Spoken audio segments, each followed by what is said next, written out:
Breaking news असां share कंदासीं इस्लामाबाद में IMF सां मुआहिदो हलंदड़ महीने थी वेंदो इहो चवणु आहे नाणे वारे वफ़ाक़ी वज़ीर जो। तव्हांखे अपडेट कयूं पिया इम्पोर्ट ते का बि पाबंदी नाहे नई अदायगियुनि जो बार आहे नाणे वारो वफ़ाक़ी वज़ीर चवे थो त पेंशन जो बार $1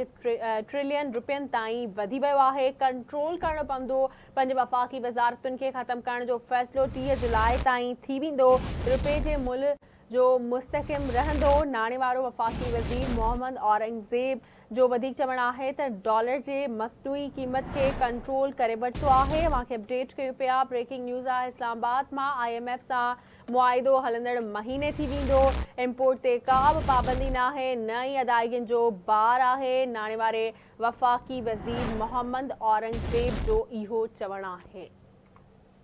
इस्लामाबाद में ब्रेकिंग न्यूज़ असां शेयर कंदासीं IMF सां मुआहिदो हलंदड़ महीने थी वेंदो इहो चवणु आहे मोहम्मद औरंगज़ेब जो। इम्पोर्ट ते का बि पाबंदी नाहे अदायगियुनि जो को बि बार नाहे पेंशन जो बार $1 ट्रिलियन ताईं वधी वियो आहे कंट्रोल करणो पवंदो वफ़ाक़ी वज़ीर चवे थो पंहिंजे वफ़ाक़ी वज़ारतुनि खे ख़तमु करण जो फ़ैसिलो 30 जुलाई ताईं थी वेंदो।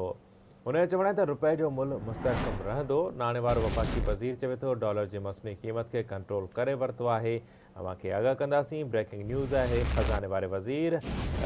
इस्लामाबाद में ॻाल्हाईंदे चयो आहे त IMF सां मुआहिदो हलंदड़ महीने थी वेंदो।